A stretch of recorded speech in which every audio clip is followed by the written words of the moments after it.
Après, Je j'ai fait mon vais... mieux pour dans la lane, on a fait des trucs pas bien. Bon, j'ai claqué une stopwatch dans le vide, ça on n'a rien vu. Je vais passer sur le... Je vais passer sur le replay. Euh, La stopwatch dans le vide, c'est anecdotique honnêtement. Ça a pas changé grand chose en vrai, donc. En fait, on s'en fout, c'est des erreurs où tu vois très bien que c'est des erreurs, tu sais que c'est à cause, enfin, tu sais pourquoi ça t'est arrivé, tu le feras plus, tu vois, on s'en fout.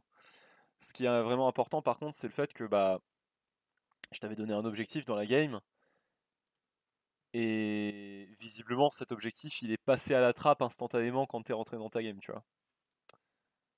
Ouais. Donc on va rentrer dans la review, d'accord? Ça c'était la première game. On va rentrer dans la game, ok. Je vais faire pause. Je vais te laisser prendre une petite pause de genre 3-4 minutes, ok? Histoire de décompresser un peu de ta game, souffler. Ouais, Aller te chercher j'ai à pissé boire. un coup et j'ai pissé un coup, je reviens. Yep, ça marche. Moi je vais prendre une petite pause vite fait aussi et je reviens dans 2-3 minutes.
Hop là, Pourtant, pourtant, à des moments en phase de lane, je me suis vraiment retenu de pas genre trop y aller plus. Il y a vraiment des fois où je me suis retenu.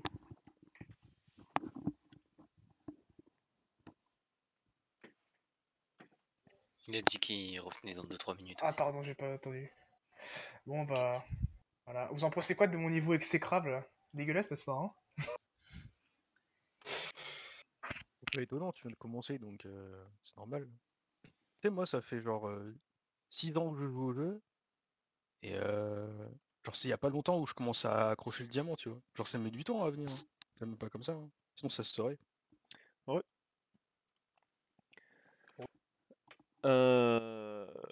Ok. Tu peux voir mon écran? Yes, je peux voir ton écran. Je suis dessus. Parfait. Tac, Alors. on va le mettre en full screen. Tac. Ok. Alors. Donc du coup, je trouve que en phase de lane, je me retenais déjà beaucoup de pas trop y aller plus loin, quoi. Mhm. Mais après, je pense qu'il y aura plein de choses à corriger déjà.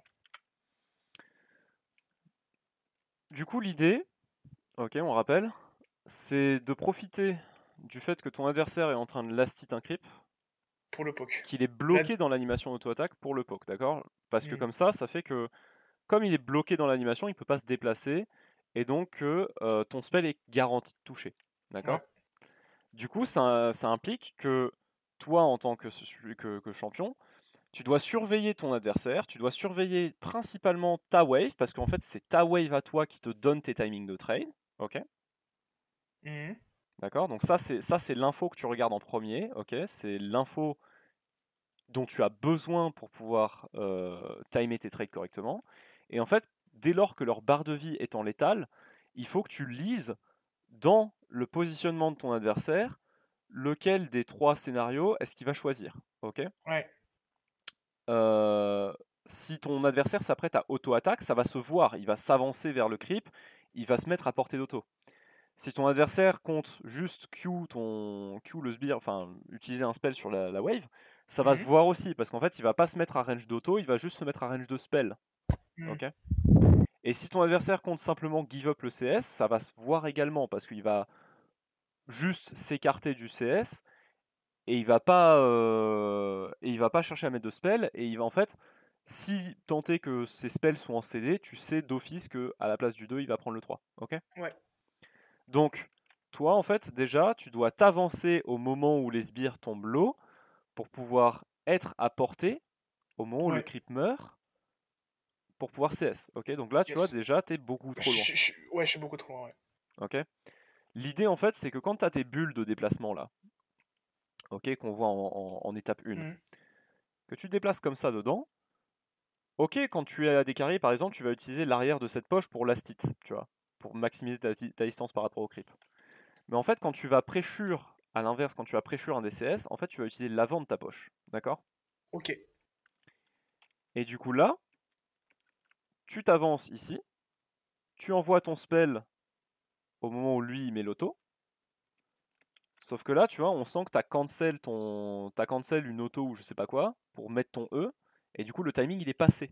Ouais, il est passé, ouais. Mais en fait, ça fait vraiment que très récemment que j'essaye de faire ça, où je me concentre sur mes sbires, etc. Et c'est un concept que j'ai encore du mal à implémenter dans le gameplay. Mhm. En fait, c'est un peu paradoxal en termes de game design parce que les champions sont énormes et ils attirent bien l'attention, mais Ouais, en réalité, c'est la wave qui est à la base du jeu. ouais, C'est la wave qui dicte tout ce que tu dois faire sur la lane, c'est la wave qui dicte tout ce qui se passe dans la game, c'est la wave qui dicte tout.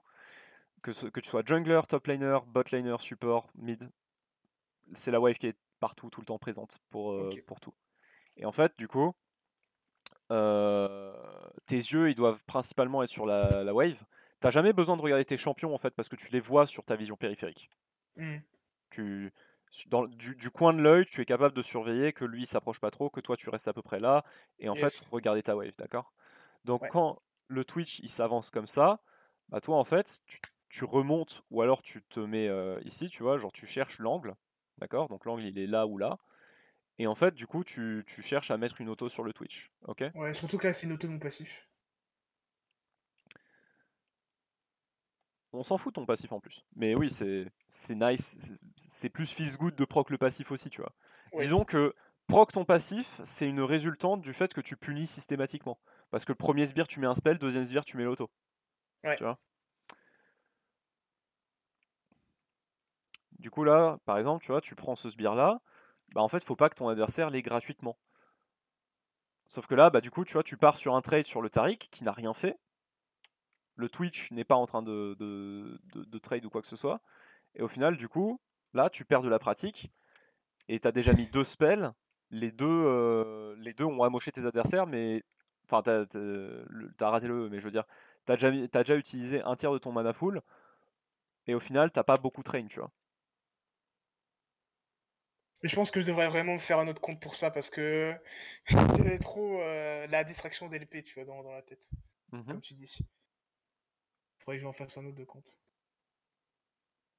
Fais-toi un compte où vraiment, c'est pas grave de jouer juste pour t'améliorer, parce que bah juste en fait, c'est un jeu, tu vois. Ouais, Les gens sont matrixés par les LP et tout, comme quoi c'est super important. C'est pas ton crédit social chinois en fait. c'est vrai, c'est vrai. C'est quand tu perds des points, il n'y a pas la police qui toque à ta porte pour t'emmener dans un camp de redressement, tu vois. Ouais, Donc au ouais. final, on s'en fout. Mm. Euh, Ce qui est important, c'est sur le long terme, qu'est-ce que tu tires du jeu, tu vois. Est-ce que tu arrives à t'amuser sur le jeu? Est-ce que tu arrives à juste prendre du bon temps? Est-ce que ce qui t'intéresse sur le jeu, c'est step up? Si oui, bah dans ce cas, vas-y, step up, tu vois. Ouais. Mais fais-le Moi, de manière qui soit agréable pour toi. ce qui m'intéresse beaucoup, c'est jouer en team, etc. Avoir une bonne, un environnement sain à jouer en team. Ça, c'est un truc que j'aime bien faire, en tout cas. Quand je joue avec mes potes, quand je joue avec d'autres Ouais. gens, c'est des choses que j'aime beaucoup faire. Donc, Bah, en fait, une manière saine de jouer en team, c'est une manière où tout le monde est sur la même longueur d'onde et où tout le monde tag la game dans le même but, tu vois. ouais. Donc au final, si tous tes potes ils sont là pour juste donner le meilleur d'eux-mêmes, c'est cool. Si tous tes Mm. potes ils sont là pour gagner, bon bah faut voir ce qui se passe quand vous perdez en fait, Ouais. tu vois. Ouais.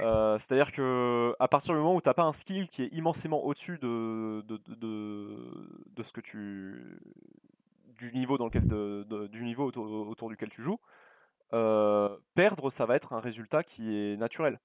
Mm. Ok. Mais pour ce qui est de de jouer pour s'amuser, au final, que tu perdes ou que tu gagnes, on s'en fout. Si toi, ce qui t'éclate, je sais pas, c'est jouer luxe, c'est mettre des petits QER one-shot en une rotation ou des trucs dans le genre, tu vois.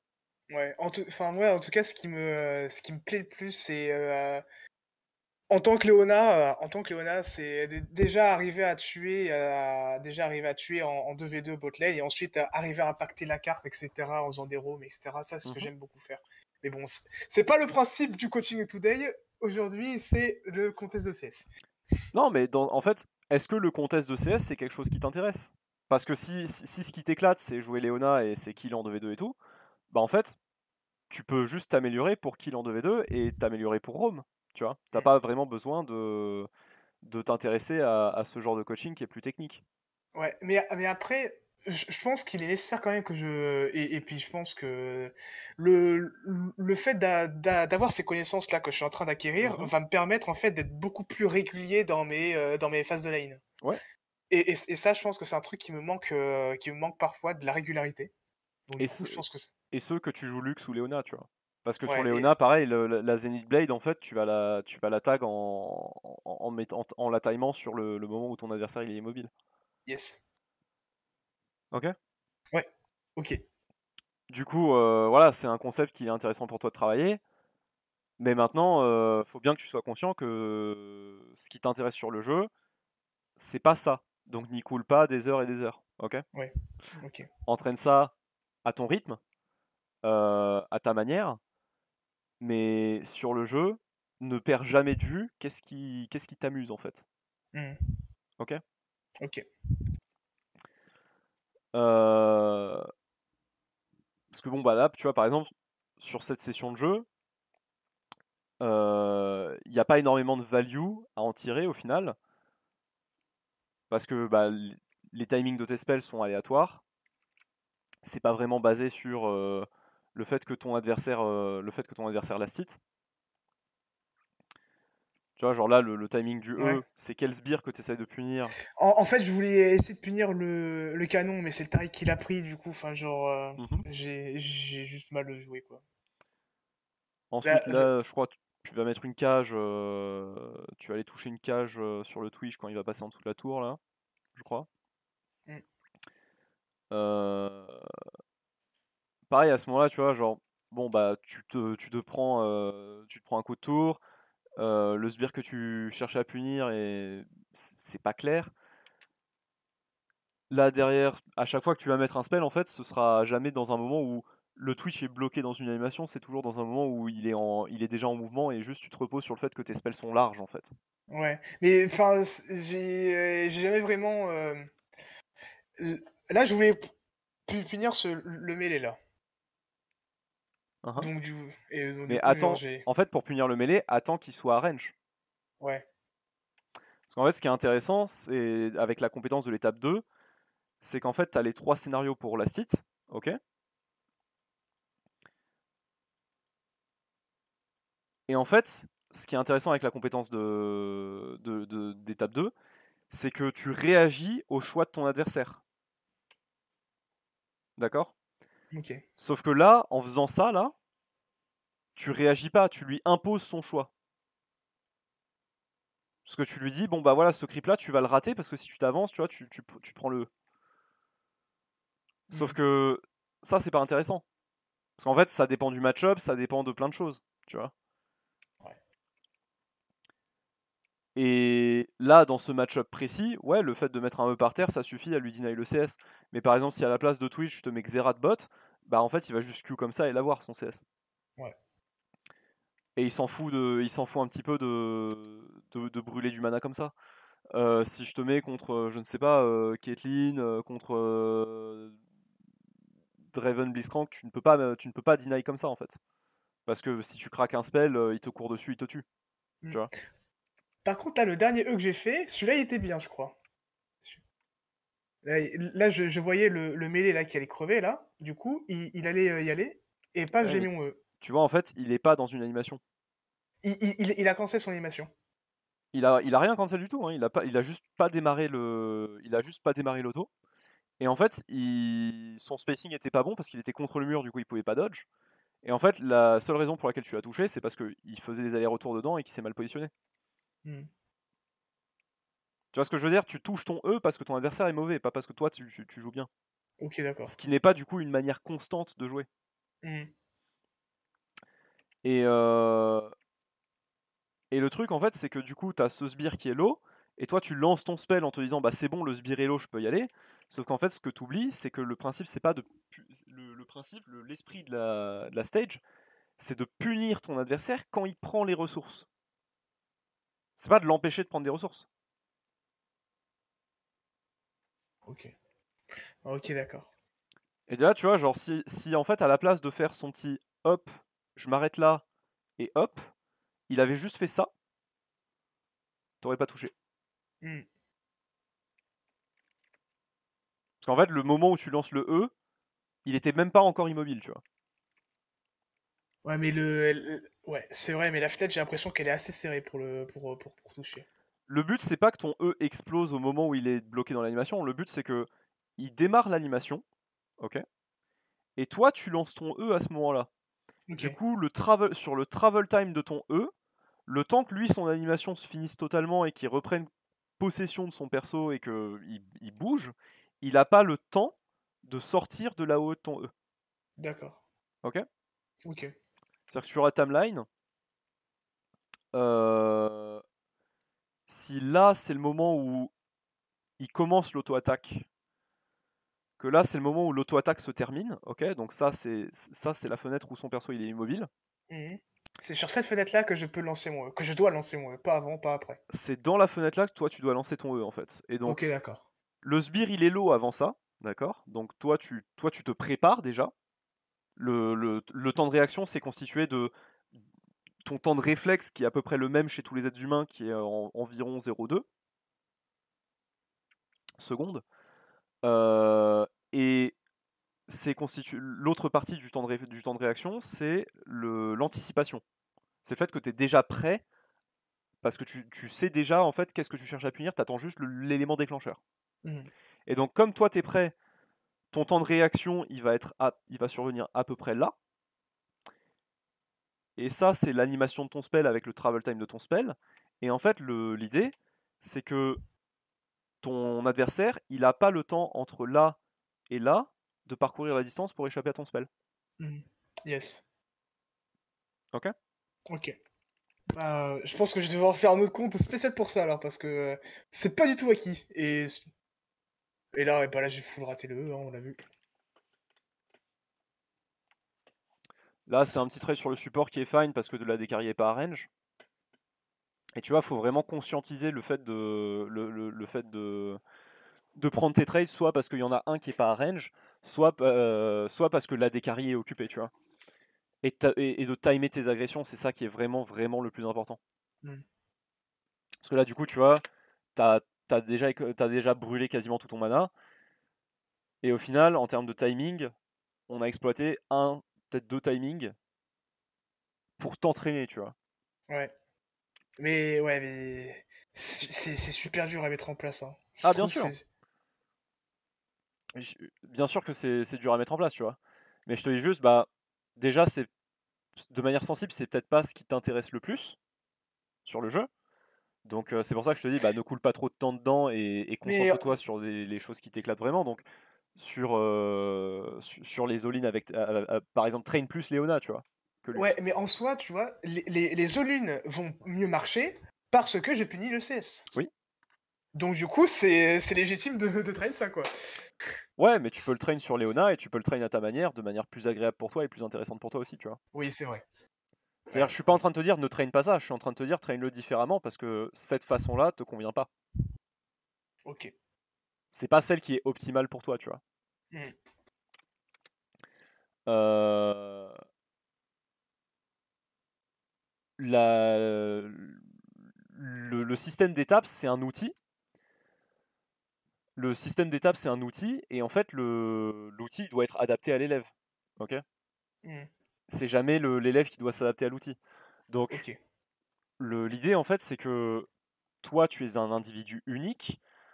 en tant qu'être humain, donc tu as des besoins qui sont également uniques à toi. Et pour ça, en fait, le système d'apprentissage, il faut que ce soit toi qui le mette en place. Ok? Donc, c'est pour ça que je te dis, voilà, genre, je pense que ça donnerait de meilleurs fruits, par exemple, si tu traînais Léona, et si tu te concentrais, par exemple, sur le fait de kill de V2 bot. Alors, le fait de kill de V2 bot, par exemple, ça passe par prendre de meilleurs trades, ça passe par toucher ton adversaire quand il est bloqué dans une animation, ça passe par le fait de bien trade, ou de bien pressure, ou de bien ceci, cela. Ok, mais en fait, tu peux entraîner tout ça avec dans le but ultime de kill en 2v2, pas juste de devenir meilleur, tu vois. Hmm. Et du coup, c'est plus intéressant pour toi parce que ça suscite ton intérêt. Après aussi, enfin, pour être honnête, l'un aussi de mes objectifs, c'est aussi genre de monter en elo. Ça, c'est l'objectif un peu de tout le monde, quoi. Donc du coup, devenir meilleur implique à terme, à long terme, de monter, quoi. Hmm, souvent, oui, mais pas forcément. Parce que l'elo, c'est pas la mesure de ton skill, c'est la mesure de ta capacité à avoir en game un impact positif sur tes games. Et en fait, c'est pas parce que t'es meilleur que t'as un impact positif. À cause de la manière dont la solo queue fonctionne. Donc, au final, tu peux être bien meilleur que tes adversaires et quand même perdre ta game. Tout ça parce qu'en fait, bah, par exemple, le roaming, tu vois, c'est plus impactant que le fait de bien jouer sa lane. Hmm. Sauf que ça, c'est pas ce qui requiert le plus de skill à mettre en place, par exemple. Tu vois. Oui. Donc, à nouveau, entraîne-toi sur les choses qui t'intéressent. Le roaming, par exemple, t'avais dit que c'était quelque chose que tu kiffais. Et t'en as pas mal fait dans la game aussi, donc ça se voit un petit peu que c'est quelque chose qui est intéressant pour toi. Donc, Bah, c'était plus du réflexe. ouais, mais justement, en fait, c'est réflexe parce que c'est ce que t'aimes bien faire. Hmm. Si t'aimais pas le faire, tu le ferais pas par réflexe, n'est-ce pas? Ouais. Donc, Ah oui, et là, enfin, là, genre, on aurait dû push la wave, la Vayne aurait dû back et ça aurait été fine, quoi. Et là, ils vont faire un Drake. Genre, c'est... on s'en fout de tes alliés au final, tu vois. Ouais. Tes alliés, ils font ils font des conneries, tant pis, ça te regarde pas toi. Si tu joues mieux, tu couvres les erreurs de tes mates et tu peux t'occuper de toi-même et juste sortir de ta game en sachant que t'as bien joué, tu vois. Ouais, bah là, genre, je sais que bon, il y a peut-être quelques moves où genre j'étais vraiment à chier, j'ai pas été pixel toute la game, Mm. mais bon, j'ai fait de mon mieux. Donc au final, pour la review, il va pas y avoir grand chose à dire. Par contre, du coup, sur la méthode d'entraînement que je te conseille, typiquement, par exemple, tu peux prendre Léona, tu vas dans tes games. Quand tu fais tes trades, tu te concentres sur la position du support adverse. Ok. Si je reprends l'image que j'avais avant avec le Nautilus, je crois que c'était celle-là. Non. Alors dans ce cas, ça devait être celle-là. Ouais. Si je reprends cette image-là, concentre-toi en fait sur le fait d'identifier tu vois, les erreurs de positionnement du Hmm. support adverse par rapport à la décarie ou l'inverse, tu vois. Allô? Oui, oui, Ouais. oui, oui. Pardon, excuse-moi, j'ai pas parlé assez fort. Et, et en fait, dès que tu reconnais cette forme un petit peu de trapèze, tu vois, où tu as un côté qui est sensiblement plus court que l'autre, c'est que tu as une erreur de positionnement quelque part et qu'il y a un trade à mettre. Donc c'est Hmm. pas forcément toi qui dois mettre le trade, en fait, c'est les deux agents qui sont sur ces sommets-là qui doivent mettre le trade. D'accord? Ok. L'idée, en fait, c'est juste que normalement, dans un positionnement correct, les lignes doivent être à peu près parallèles. Donc en fait, le Nautilus, il devrait plutôt être ici. Mhm. Ou alors le bar devrait être plus avancé, tu vois. Ouais. De sorte à ce que les lignes soient comme ça, en fait. Ouais. Et du coup, tu cherches à former ce triangle entre toi et ton adversaire. Ok. Mhm. Et en fait, si tu trouves ce triangle et que ton adversaire est beaucoup plus éloigné que vous êtes tous les deux à portée de l'autre adversaire, là c'est un gank qui part. Mhm. Enfin, c'est un gank, c'est un trade C'est qui un... part. Yes. Et plus tu maintiens les trades courts, plus tu vas avoir de contrôle sur ce qui va se passer, plus le trade va bien se passer. Donc en fait, Mhm. tu peux prendre des trades courts de cette manière-là, ce qui va du coup, de manière constante, améliorer la qualité de tes botlane. Yes. Aussi, ce truc-là de punir les cesses, on peut aussi l'appliquer sur Thresh. Ça permet Ouais, de toucher de manière plus consistante tes hooks. Par contre, le ouais. placement est un peu différent parce que ça traverse pas les creeps, Mhm. mais on peut aussi appliquer à ça. N'importe quel skill shot en fait. Ouais. Que ce soit la Zenith Blade de Léona, le R de Léona, le hook de Thresh, n'importe quoi. Ouais. Dès lors que tu te concentres sur le moment où ton adversaire va être immobile, bah en fait c'est le moment où tu go. Yes. Ok. Et pour ce qui est des roams, du coup, ce qui est important déjà de maîtriser de base pour les roams, ça va être de comprendre un petit peu le wave management. Là-dessus, Ouais. il y a des guides en ligne qui font très clairement le taf sur Mhm. le bounce de wave, sur le freeze, sur le wave management. Et en fait, tout ce que tu as besoin de faire, c'est de reconnaître des situations où la wave va crash et où elle va bounce, etc. De savoir du coup combien de temps tu as pour roam et de taper ton roam. Ouais. Après, est-ce que dans la game, là, t'as vu des moments où j'ai mal roam ou j'ai roam alors que je devais pas Je parce qu'à t'avoue que cause j'ai de la pas wave? fait très attention à la game du coup. Ok, d'accord. J'ai T'as- regardé assez attentivement pendant les 10 premières minutes et après j'ai surtout discuté avec le chat. Ok, d'accord. Très bien. Euh, Est-ce oui. que du coup il y aura moyen dans les 5 dernières minutes du coup de voir si justement les timings de roam que j'ai fait étaient mauvais ou tu préfères Euh, continuer sur une FAQ? oui, pourquoi pas. De toute façon, la FAQ elle va arriver après, hein. Ok, d'accord. Bon, là, t'as pas vraiment besoin de rester sur ta lane parce que de toute façon, la wave va rester à peu près où elle est. Ouais. J'ai Donc tu vas juste. Là, poser de la vision tranquille. j'ai posé la pink ici parce que j'ai peur qu'on puisse se faire dive, sachant qu'il y avait une Katarina qui était fed. Et j'ai hold un peu la lane en. La wave en. Là, en soi, on pouvait freeze, hein, mais elle a décidé de pas freeze, c'est dommage. C'est pas à toi de décider si vous devez freeze. C'est à ton AD carry.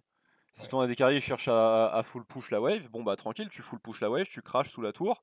Et en fait, quand la wave va crash, ça va te créer une wave qui va revenir vers vous. Qui a Et boost à ce back et a moment. stoppage vers nous et j'aurai le temps Ouais. de roam après. Donc là, en fait, en soi, tu vois, tu rates un timing de roam. Euh, Là, vous pouvez recrash parce que votre wave est stackée. Donc en soi, s'avancer sous tour, c'est un peu une connerie si vous cherchez pas à les tuer. Mm. Surtout que vous n'avez pas de vision. Ouais, et là on se fait tuer et là on se prend le bus. Du coup, vous faites ganker. Là, en fait, faut que tu regardes ta lane et que tu te rendes compte dans quelle direction est-ce que la wave va push. Le truc, c'est que là, en fait, la wave va push vers vos adversaires parce que déjà, si je trace la ligne au milieu, Mm. la ligne de front, elle est à peu près par ici. Ok, donc ça veut dire que ça va Ouais, push comme ça. yes. Ouais. Et l'autre chose, en fait, c'est surtout, enfin, c'est un indicateur pour lequel ça push dans ce sens-là. Et l'autre chose, en fait, c'est que leur canon se fait hard focus. Donc tu vas te retrouver avec une wave qui aura un canon de votre côté et pas du leur. Yes. Et ça hardpush. Donc du coup, là, j'ai juste posé ma pink, posé Ouais. mon truc et je suis vite revenu. Là, du coup, en soi, en fait, ce que vous devriez chercher à faire, c'est slow push pour stack de wave à la fois, les faire crash, et là, tu as ton timing de roam. Mm. Là, vous prenez un bus, Osef, stackez les waves, vous clearez. Là, en fait, faut pas roam maintenant, tu vois. Il y a toute une wave qui se casse. Il y a toute une wave qui se casse la gueule, le AMU est en train de faire une giga bêtise. Ouais. En soi, ici, Ouais, là, moi, faudrait que tu. je voulais y aller, tu vois, Ouais, bah, pour push la wave. faut que tu y ailles, en fait. Mais Euh, en tant que support, on est un peu obligé de follow des fois. Non, non, non. Alors non, c'est pas ça, c'est ça. En tant que support, t'es pas obligé de follow tes mates systématiquement en fait. En tant que support, euh, tu vas au bon endroit sur ta map. Et en l'occurrence, en fait, tu vois, si ça c'est la map avec les maps, avec Mhm. les unités, Mhm. euh, chaque ligne là, tu mets 5 secondes à les traverser. Ok. Enfin, ouais, non, 4 secondes à les traverser. En diagonale, tu mets à peu près 6 secondes. Ok. Donc tu peux voir que par exemple, pour aller de la mid lane à la bot lane, ça te prend à peu près entre 15 et 18 secondes. Ouais. Enfin, ça te prend à peu près, oui, plutôt 18 ou 20 secondes. Yes. Pareil, pour aller de ta bot lane au red buff adverse, ça va te mettre à peu près 6, 12, ouais, à peu près 15 secondes, tu vois. Mhm. La plupart des fights durent en moyenne au maximum 15 secondes. Ouais. Donc en fait, si jamais il y a un endroit où tu veux aller et que ça te met plus de 15 secondes pour y aller, c'est-à-dire que en fait, ça c'est ta position, tu traces un cercle avec environ ce rayon-là, bah en fait, si le fight il arrive en dehors de ce rayon, t'arriveras trop tard. Et je serai en retard, je donnerai des kills encore. C'est même Ok. pas que tu donneras des kills, en fait, c'est juste que t'as perdu ton temps et en fait, il va aller mieux que tu Mhm. fasses quelque chose dans ce rayon d'action-là, en fait. Mhm. Ok. Ouais. Du coup, par exemple pour ce move en particulier, en fait, ça sert à rien d'aller les suivre. Il y a rien de bien qui va découler de ça, en fait, qui ne serait pas déjà arrivé, tu vois. Du coup, va sur ta wave et de manière constante, tu vas gagner des choses, en fait. Parce que là, il n'y a aucune raison pour que tout ce fight arrive. Et en plus de ça, le fight est giga inconstant. Ça se termine en vieux 3, en vieux 2-4. Ça se termine en vieux 2-4 sans vraiment de raison apparente, tu vois. Ouais. J'étais même surpris qu'on ait gagné le move, quoi. Donc c'est du pur coin flip. Ouais. Ok. Je suis d'accord avec toi. Win qui demande comment punir les cess avec un sup engage mêlé sans hard engage. Alors, sans hard engage, je vais partir du principe que c'est parce que tu ne veux pas hard engage et pas parce que ton champion n'en a pas, parce que sinon, pourquoi est-ce que tu joues ce champion au bot?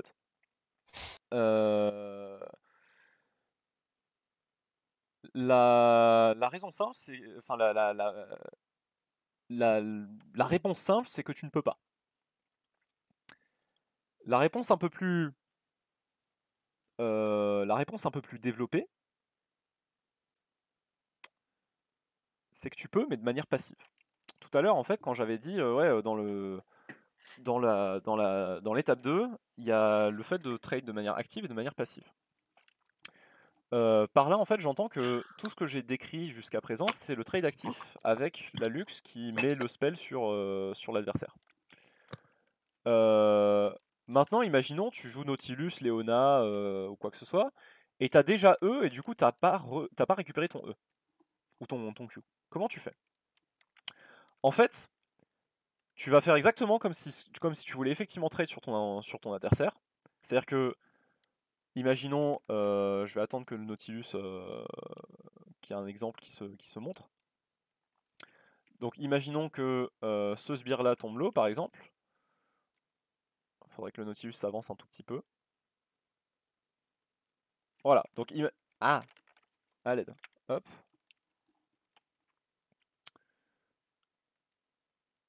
Ok, donc là il y a le canon qui va tomber low. Voilà, imaginons en fait que le canon tombe low.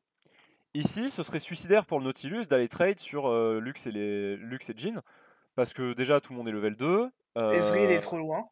Ezreal est trop loin. Là, il irait trade directement derrière les sbires. Il y a tous les summoner spells. Bref, ce serait une sacrée connerie. C'est 100% du 50-50. Enfin, c'est totalement du 50-50. C'est absolument ridicule de chercher un trade comme ça. Là, le Naut, il est évident qu'il va pas trade qu'il devrait pas trade sur ce canon. Par contre, est-ce que ça veut dire que du coup il doit give up le canon? Non. Ça veut dire qu'en fait, il va mettre ce que j'appelle un trade passif. C'est-à-dire qu'en fait, il va quand même chercher l'angle droit, il va quand même occuper une position qui est avancée au moment où le canon meurt. Il va se comporter exactement comme s'il allait trade. Mais, au moment où le sbire meurt, et que l'adversaire est bloqué dans l'animation d'auto-attaque, au lieu de s'avancer et de mettre son spell, il va juste continuer à tenir sa position. Pourquoi? Parce qu'en fait, bon bah là, on peut dire ouais, mais du coup, en fait, tu t'avances, donc tu réduis la distance, donc tu risques de te faire poke alors que tu vas même pas trade. Bah en fait, non. Le but, c'est de continuer à rester en mouvement afin de pouvoir dodge les spells lancés de manière aléatoire par vos adversaires. Mais à la grande différence majeure que à aucun moment tu vas rentrer effectivement dans la range d'auto de Jhin. Et la raison pour laquelle on va occuper cet espace qui est là juste en dehors de la range d'auto de Jhin en fait, c'est parce que si le Nautilus il est là, si le Nautilus en fait au moment où Jhin prend le canon, il est ici, dans la tête de Jhin, sur les 3 scénarios, bah en fait les 3 sont encore possibles. Alors que si le Nautilus était ici au moment où le canon meurt, dans la tête de Jhin, il n'y a absolument aucune autre raison pour prendre le scénario 1. Enfin, il n'y a absolument aucune autre raison qui le pousserait à prendre autre chose que le scénario 1. C'est-à-dire que si Nautilus était là, bah en fait Jhin n'aurait pas de raison de mettre un Q et il n'aurait pas de raison de mettre un CS. Alors que le fait que Nautilus s'avance sur la lane, ça va appliquer une pression passive qui fait que dans la tête de Jhin, il va peut-être se dire ah, là peut-être que le Nautilus il va chercher à me trade, du coup ça veut dire que je vais claquer un spell parce que je veux pas me faire trade à ce moment-là. Ou alors là si je m'avance pour prendre le canon, le Nautilus va me grab donc je vais pas le faire. Alors qu'en soi, le Jhin, le Nautilus ne va pas le grab. Et en fait, un bon joueur va s'avancer pour pressure le creep, et un bon joueur en face va aussi réaliser que son adversaire ne devrait pas le trade à ce moment-là, donc il peut prendre le creep. Et du coup, ça c'est ce que j'appelle du trading passif en fait. C'est-à-dire que toute la démarche de hop, on cherche l'angle droit avec son adversaire, on prend cette distance-là et tout, et en fait, dès que son adversaire va se bloquer dans l'animation d'auto-attaque, et ça c'est sa range d'auto maximale, et nous on va s'avancer pour se mettre dans la range et pour mettre le spell, ça c'est pour le trading actif, et en fait, pour le trading passif du coup, cette dernière étape de s'avancer, on ne le fait pas. Et du coup, c'est comme ça en fait que tu vas pressure une grande majorité des creeps avec un champion à engage mêlé. Et en fait, pour un champion à engage mêlé, tu as 6 ou 7 sbires qui arrivent sur ta lane. Ces 6 ou 7 potentielles fenêtres de trade, en fait, le but ça va être de pressure une par une toutes les fenêtres. Et au moment où tu as cette fenêtre là précise où le support adverse se met out of position, où la décarry adverse fait une connerie, où il n'y a pas un CD, où c'est le moment où... comment ça s'appelle ? C'est le moment où tu as ta meilleure fenêtre de trade possible, ta meilleure espérance de trade, c'est là où tu go. Parce que c'est plus du 50-50, ça devient du 60-40 ou du 70-30. Et en fait, ton espérance de gain, elle est positive du coup sur les trades que tu vas mettre. Ok ?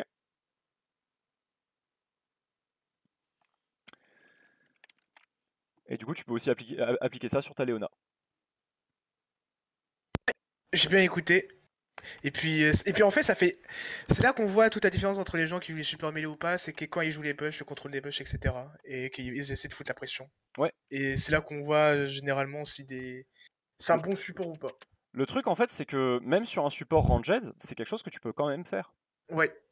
Et c'est justement là que tu vois que par exemple, toi en tant que support, tu ne maximises pas ton champion.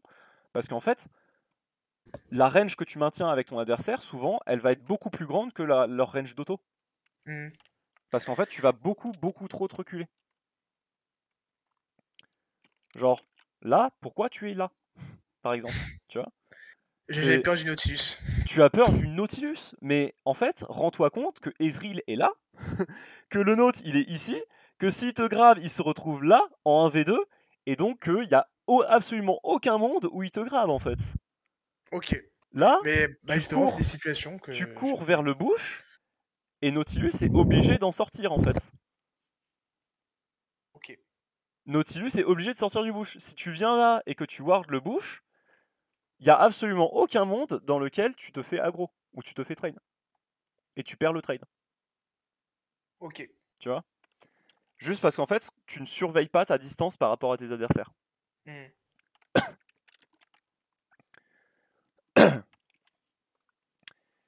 Et du coup, là, même maintenant que tu le vois,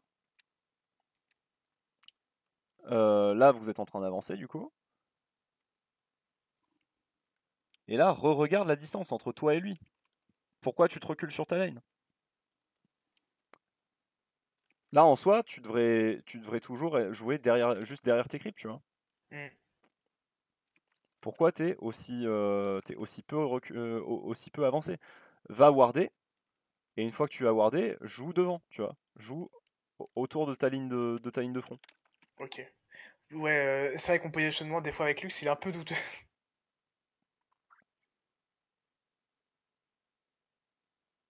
Ok. Ok. Bon, bah du coup, la séance est finie, d'accord.